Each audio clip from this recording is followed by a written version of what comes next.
אז אני אספר קודם אולי על הונגריה, שהיה, מאז שאני בחיים, תמיד היה אנטישמיות בהונגריה. אבל ממש גרוע, זה התחיל ב-1936, שהוציאו את החוק נגד היהודים הראשון. זה, לפי זה, יהודי לא היה יכול ללמוד באוניברסיטה, ולא היה יכול לעבוד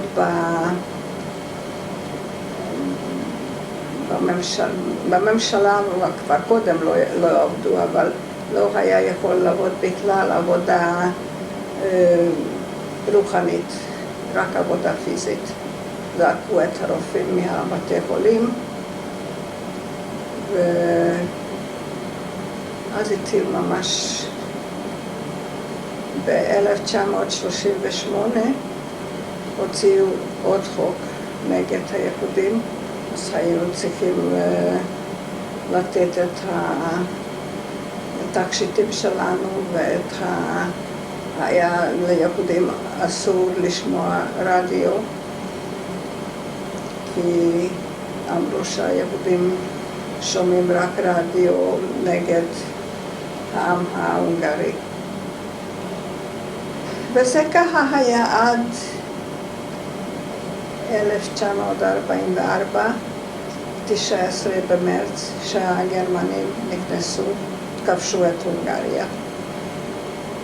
לא היו כל כך צריכים לכבוש, ההונגרים שמחו לזה וקיבלו אותם בפרחים ובתשואות. ולנו זה היה גרוע מאוד. האחים שלי כבר לא היו בבית שנתיים, לקחו אותם למחנות עבודה. ואנחנו היינו צריכים לעזוב את הבית שלנו. ולכל אחד היה צריך להיות מגן דוד צהוב, הוא עליו הזה. והיו רק שעות מסוימות שאנחנו, היה מותר לנו להסתובב ברחובות.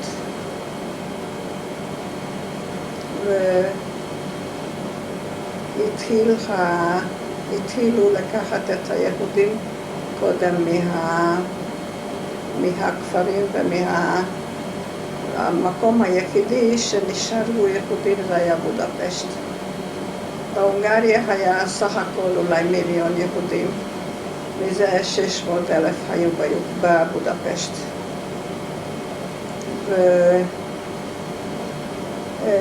והיו הרבה נישואי תערובת, והיו הרבה אנשים עם השפעה שעשו את הכל כדי שאת היהודים של בודפשט לא יקחו למחנות ריכוז. אבל השליט של הונגריה שקראו לו הורטי מיקלוש עשה שטות, הוא רצה, שהוא ראה שהגרמנים כבר עומדים להפסיד את המלחמה ב-44, הוא רצה לצאת מהמלחמה. אבל לגרמנים היו עוד מספיק חזקים, ותפסו את השלטון, העבירו לנאצים, היה מפלגה נאצית, ואז נעשה ממש טרור ברחובות, ירו באנשים, והיה ממש טרור. ולקחו אותנו ברחובות עם הידיים ככה לבעלה, וככה היינו צריכים ללכת. לקחו אותנו בבתים של הנאצים, ומשם הכניסו אותנו לרכבות. אבל היה התערבות של ארצות שלא היו במלחמה, והבטיחו לאנשים מסוימים יעזרו להם אחרי המלחמה אם הם שומרים על היהודים של בודפשט. אז החליטו שהמבוגרים ייכנסו לגטו. ובאמת בבודפשט בגטו נשארו בחיים 100,000 יהודים. בסך הכל זה כמעט כל היהודים של הונגריה שנשארו בחיים. ולי לא היה מזל, אני לא הגעתי לגטו. לקחו אותי ברכבת. אבל מתי הם באו אליך הביתה? מה? מתי הם באו אליך הביתה? לא באו אליי הביתה. אנחנו עזבנו, קודם כל היינו צריכים לעזוב את הבתים שלנו וללכת לגור בבתים מסוימים שהיה בשביל יהודים, ולמשפחה אחת היה רק חדר אחד. ככה שכמה משפחות גרו באותו בית, זה היה מאוד לא נעים. אחר כך כל מיני ארצות, שוודיה ושוויץ, נתנו חסות. ולמי שהיה חסות היה אפשר ללכת לגור בבית אחר שהיה איזה חסות. ואני קיבלתי חסות של שוודיה. ועברתי לבית לגור במקום אחר, אבל הנאצים לא כיבדו את זה, ויום אחד הם באו ולקחו אותנו משם. זה היה בימים הראשונים של דצמבר. בסך הכל הרוסים היו כבר 5 קילומטרים לפני בודפשט שלקחו אותי.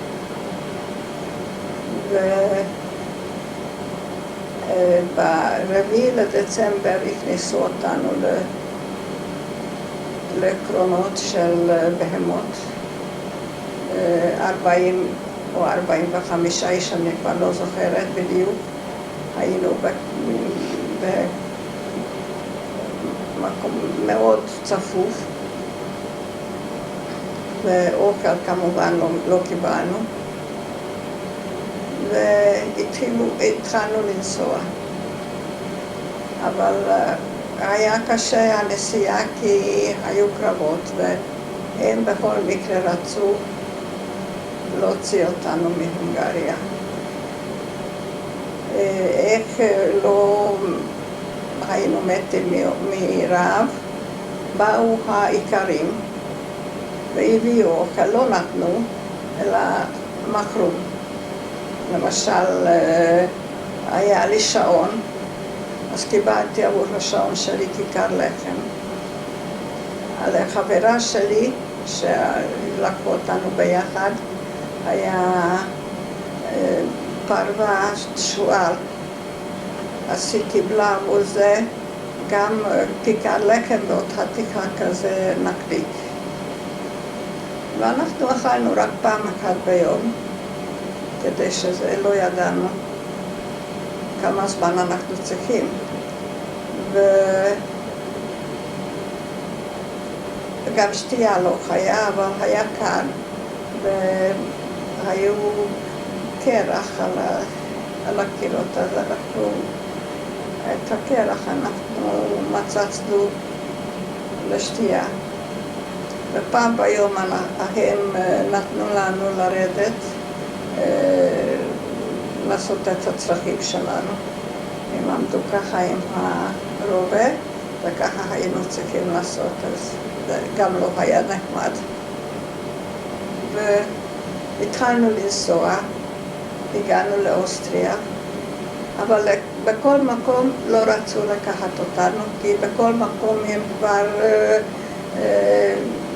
עזבו, כי מצד אחד באו הרוסים, מצד שני באו האמריקאים והאנגלים. אז נסענו ולא רצו לתת לנו. היה להם נורא חשוב שאנחנו נגיע בסוף למחנה ריכוז. אז נסענו 3 שבועות. ביום של קריסמס, ב-25 לדצמבר, הגענו לברגן-בלזן, שזה בצפון גרמניה, על יד המבורג. זה היה מחנה ריכוז ענק. היו עשרות אלפי יהודים, והיו שם גם פוליטים, אלה קומוניסטים, וראיתי שם גם רוסים, חיילים רוסים, במצב מאוד רע. למזלי, שם לקחו לנו מה שעוד נשאר, את הבגדים שלנו, לי היו נעליים טובות, אז זה היה הדבר הראשון שלקחו ממני. עוד לא הגעתי למחנה, כבר הורידו לי את הנעליים. אבל במחנה אנחנו היינו צריכים להתפשט לגמרי, וקיבלנו חלוקים עם פסים כאלה כמו בבית סוהר. וכל אחד קיבל מספר, פה היה לנו, לא כמו באושוויץ על העלייה, אלא פה היה לנו מספר. שם לא היה לנו, רק מספר. וגרנו בברקים מאוד גדולים. וכל יום היו לנו הרבה מתים, כל בוקר היו 3-4 מתים מאיתנו, כי לא היה להם כבר כוח. ככה בברגן-בלזן לא השתמשו בגז, כי היו כל כך הרבה מתים שהקרמטוריום עבד יום ולילה, גם ככה. למזלי הייתי שם רק חודשיים, ואני הייתי עוד צעירה ויחסית במצב טוב. לקחו אותי לעבודה לבית הרושת של חלקי חילוף של מטוסים. אבל עד שהגענו לשם זה כבר היה לקראת סוף המלחמה, לא היה להם חומרים, לא היה שם עבודה רצינית. כאילו עבדנו, אבל כל הזמן היו התקפות מטוסים, אז ישבנו בבונקרים. זה ככה הלך עד סוף מרץ, ואז האמריקאים היו כבר 5 קילומטרים מאיתנו. אז הלאגרפיורר, המפקד של המחנה, החליט שבשום אופן הוא לא נותן שהאמריקאים ישחררו אותנו. אז הכניסו אותנו לרכבת והתחלנו לנסוע. וזה היה אחת החוויות הכי מעניינות שלי בחיים. אומנם סבלתי מאוד מרעב, כל התקופה הייתי רעבה, אבל אז סבלתי מאוד מאוד מרעב. אבל ראיתי את גרמניה, שזה, איך להגיד את זה, שגרמניה מתמוטט. נסענו בדרזדן, שאני הייתי בטוחה ששם לא יהיה עיר אף פעם. לא היה בית אחד שלם, הכל היה רק כמו אחרי רעידת אדמה, עוד יותר גרוע. ואנחנו נורא שמחנו לראות את זה, אבל היינו מאוד רעבים. כשנסענו, שהרכבת עצר, כי אם חיילים נסעו, אז את הרכבת שלנו שמו בצד. אז אנחנו ירדנו והלכנו לשדות הוצאנו מהאדמה מה שהאיכרים הכניסו כדי שיהיה להם יבול, אנחנו הוצאנו את זה מהאדמה. אז הם באו רצו להרביץ לנו. כי קלקלנו להם את העונה הבאה. ורצו לקחת אותנו לבוכנוולד, כי שם זה היה מחנה השמדה, שם יכולו אותנו להשמיד, אבל לפנינו האמריקאים נכנסו לבוכנוולד, ואנחנו לא הגענו לשם. בסוף הגענו איכשהו עם עזרת הצלב האדום לטרזיינשטט, שזה בצ'כוסלובקיה על יד פראג.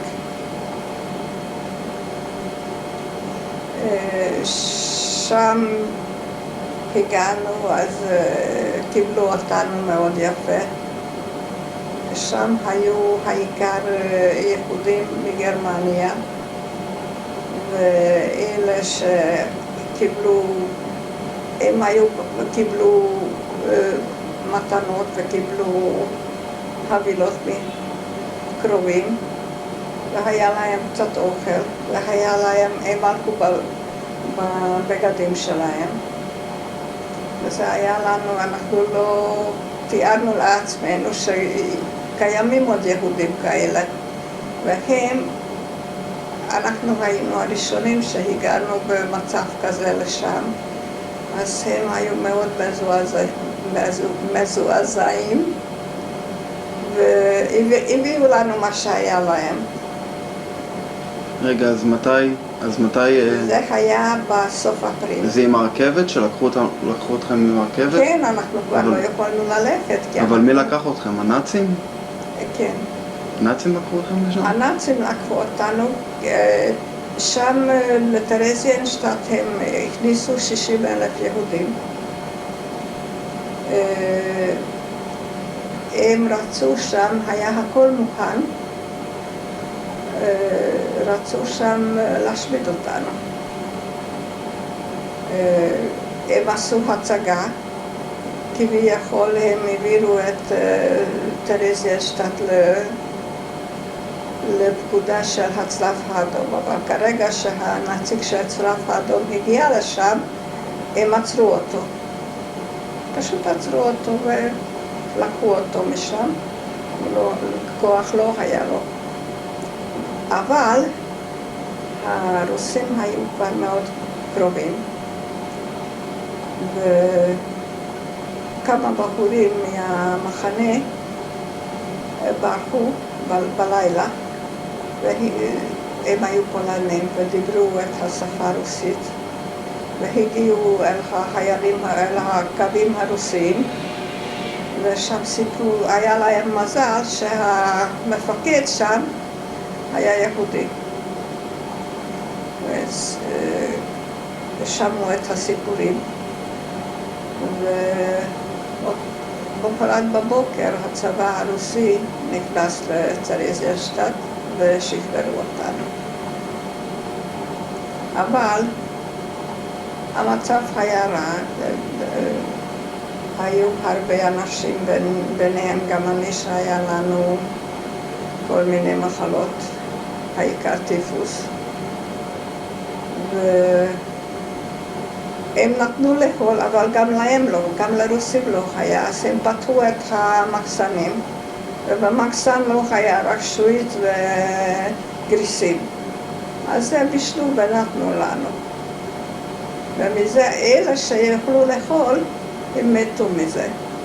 כי לא אכלו כל כך הרבה זמן, ואכלו את הדברים האלה, הם קיבלו שישרו ומתו.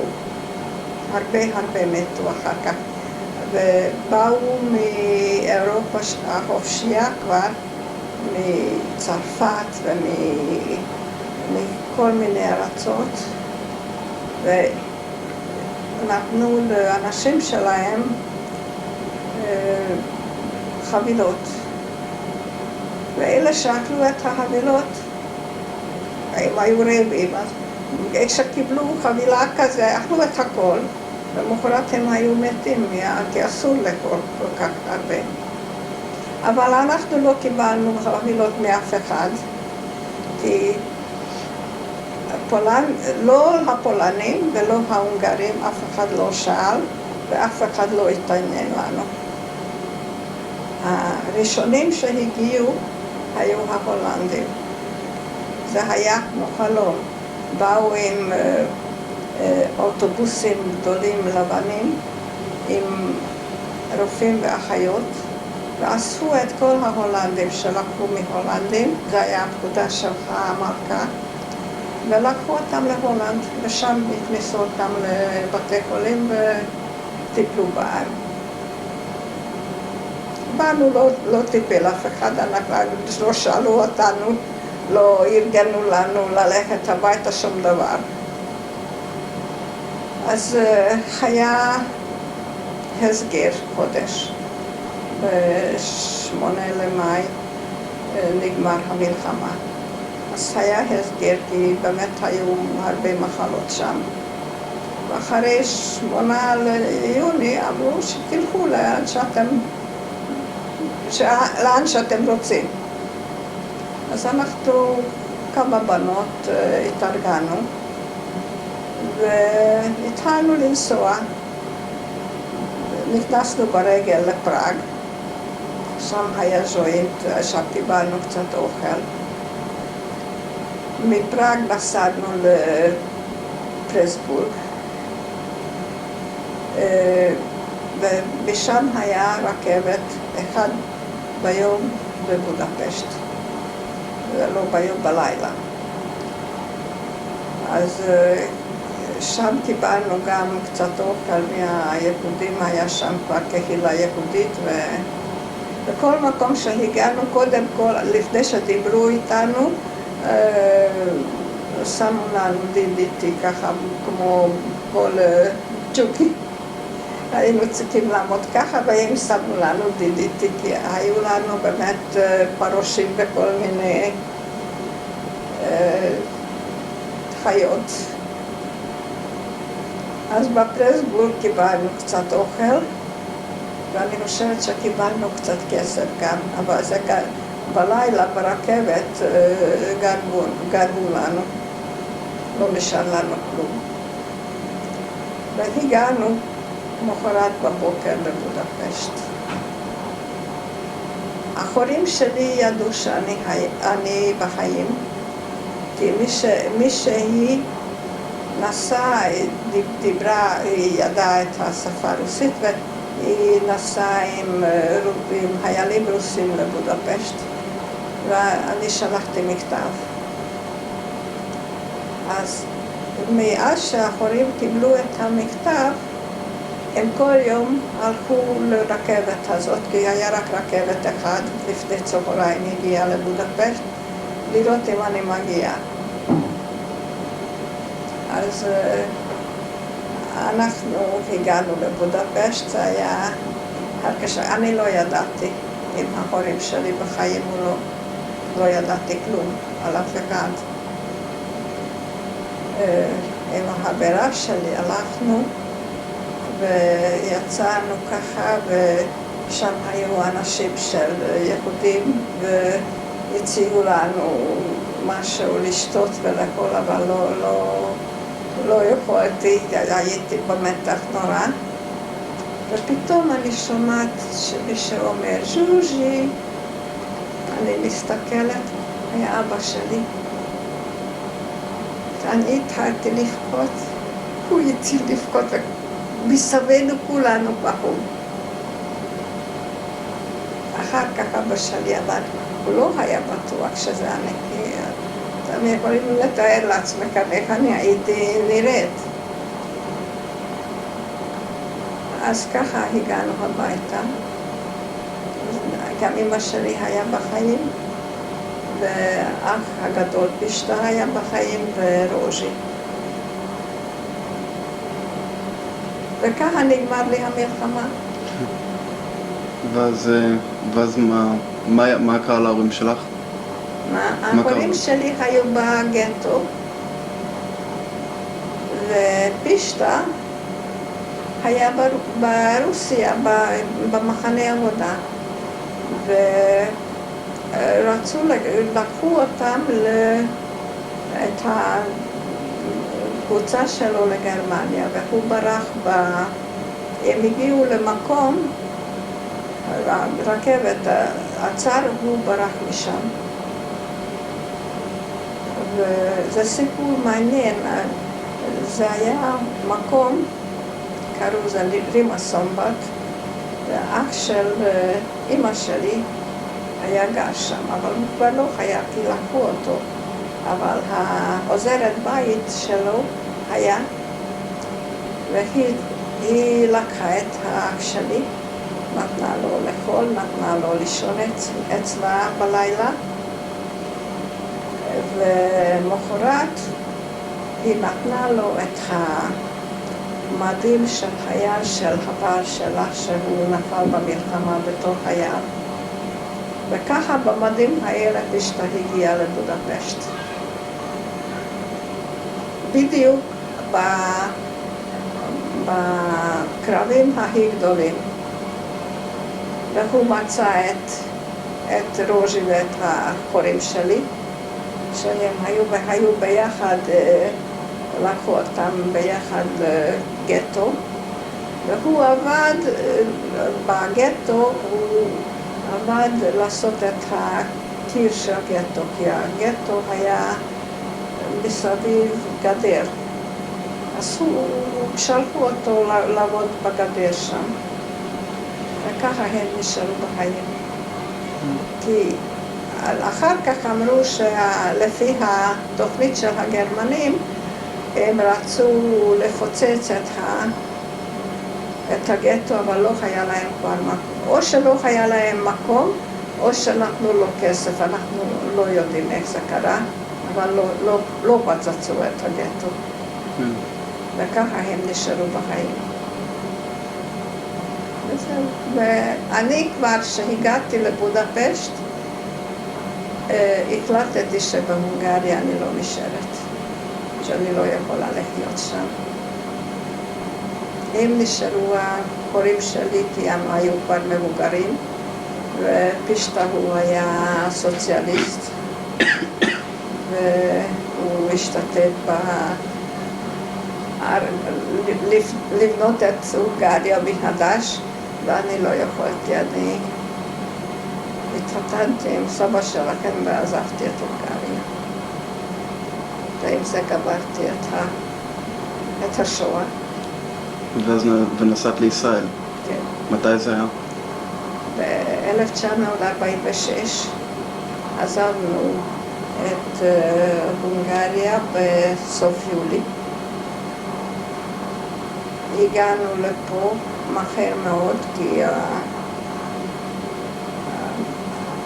הלכנו ליוגוסלביה, שם עלינו לאונייה ישנה ממלחמת העולם הראשון, והיה בו 1,500 מקום והיינו 103,000. היה צפוף, לא היה אפשר לזוז.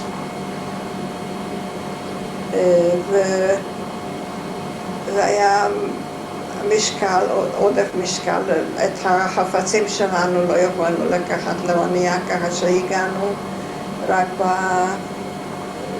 בסמלה שהיה עלינו, והיה הכל. וגם ככה האונייה קיבל חור, וכמעט טבענו, והצבא האנגלי הציל אותנו והכניסו אותנו לחיפה, לנמל חיפה, אבל לא נתנו לנו לרדת, כי בינתיים היה חוק שאת המעפילים שמגיעים, אנחנו היינו מעפילים, שמגיעים מחזירים לקפריסין. אבל החוק הזה יצא שאנחנו היינו כבר בטריטוריה של פלסטינה. אז היינו צריכים על האונייה, נתנו לנו לחיות על כמה אוניות שלא יהיו צפוף כל כך. הגינו שם שבועיים על האוניות, לוקחים אותנו לקפריסין או נשארים בארץ כי לא ידעו מה לעשות איתנו. בסוף באה ההחלטה שאנחנו נשארים בארץ, אבל כלאו אותנו בעתלית. שם היינו, עוד פעם לא היינו חופשיים, היינו עצורים 3 חודשים עד ששחררו אותנו. כל חודש שחררו כמה אנשים. איפה הייתם? בעתלית. מה זה? מה? זה היה... מה יש שם? מה יש? איפה הייתם? מה? מה זאת אומרת מחנה? זה... עוזרים? אוקיי. אבל אני לא יודעת עד מתי זה החליט. לא, זה בסדר. איפה שעצרנו? אומר? בעתלית. מה? בעתלית? כן. שהייתם עצורים. ואז שאלתי איפה הייתם עצורים, אם זה היה... בעתלית. זה היה... מה זה, בית סוהר? זה היה... לא ממש בית סוהר, זה היה מחנה של האנגלים. אז עשו... חילקו את זה לשני חלקים, באחד היו גברים ובאחד היו אנשים. וככה היינו 3 חודשים. ביום אנחנו נפגשנו, לאכול הם לא נתנו הסוכנות, פעם ביום באו מהסוכנות והביאו לנו אוכל לכל היום. ואחרי 3 חודשים סוף סוף יצאנו משם, ואז הגענו לנחליה. שם התחיל החיים שלנו בישראל. את סבא לקחו תכף לצבא, לא תכף, אחרי שנה שהתחיל מלחמת השחרור. ואני עבדתי. קודם עבדתי בבית הרושת של שמחות, אחר כך עבדתי בבית הרושת שטראוס, שזה היה עוד מחלבה קטנה. אני הרסתי גבינות משולשות כאלה בקופסה, ככה, ושילמו לפי כמה שעשיתי. ושם עבדתי עד שמיקה נהגה.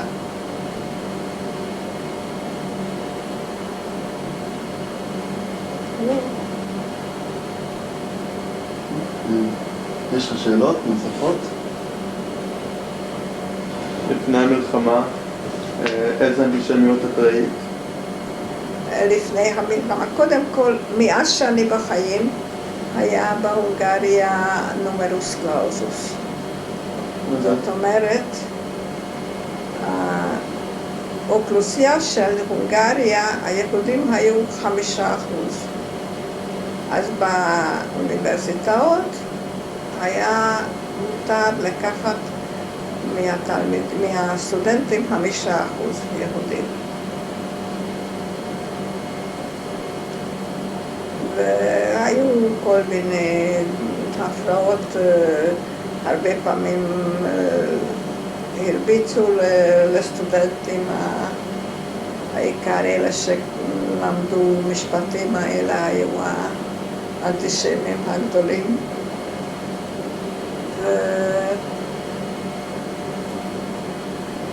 גם יהודי זה היה שם גנאי. ומי שהצית את האוכלוסייה נגד היהודים זה היה הכומרים הנוצרים. הם סיפרו כבר לילדים שהיהודים הרגו את ישו וכל מיני סיפורי הזוועה. היה פעם לפני, במאה ה-18 היה משפט גדול בהונגריה נגד יהודי אחד שחרג את המשרתת שלו, ומהדם שלה עשו את המצות.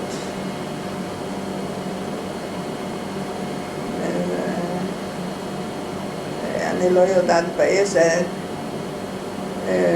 תנאים הם שכנעו את הבן שלו, של היהודי שהוא היה בן 6, שהוא אמר בבית המשפט שהוא ראה דרך החור איפה שהמפתח, הוא ראה שאבא שלו הרג את המשרתת.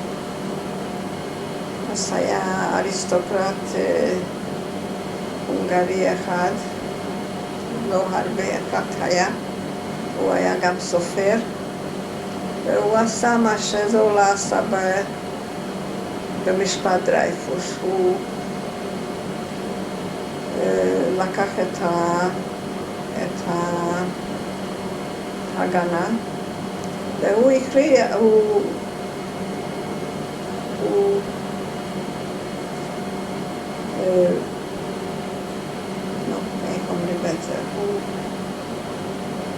הראה לבית משפט שהילד לא היה יכול לראות כי הוא לא הגיע עד לחור של המפתח. אז איך הוא ראה שם? ובינתיים נסע קיץ ואת המשרתת מצאו, היא קפצה לנחר טיסה כי המאחב שלה עזבה אותה. ככה זה נגמר. אז היו כאלה סימני אנטישמיות. עוד משהו? מתי נפרדת מההורים שלך לפני המלחמה? שנפרדת מהם? לפני המלחמה? שנפרדתם. לא נפרדנו, לקחו אותי. הייתם כולכם בבית ואז באו ולקחו אותך? לא, אני לא הייתי, אני הייתי בבית של השוודים, כן. לא היינו באותו בית, היינו שני בתים, אני הייתי בבית אחד והם היו בבית השני. הם ראו שלוקחים אותי, ואותם לקחו באותו יום לגטו. לא נפרדנו. הם ידעו שלקחו אותי. כן.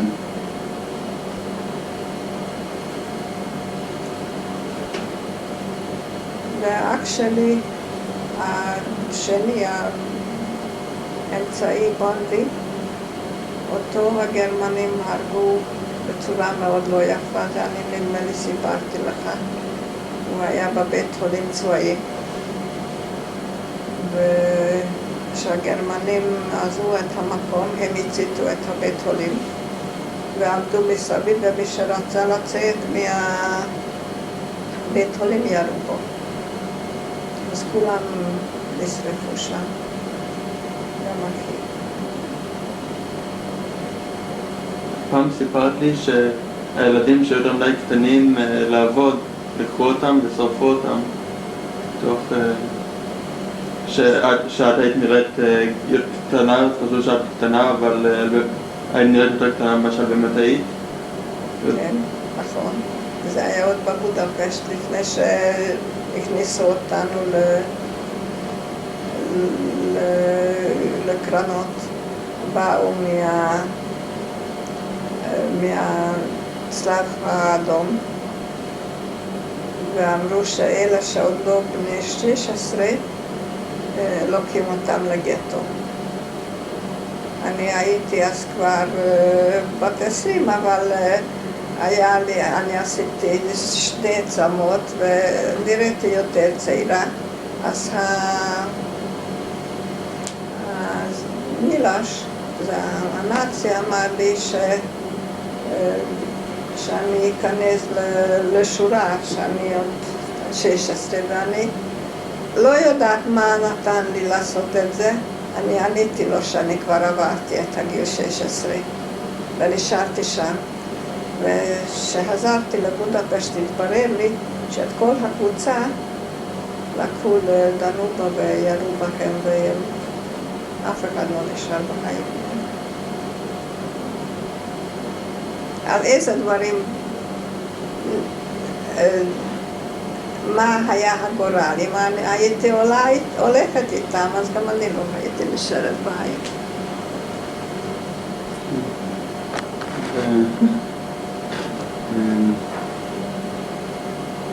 מספיק, לא?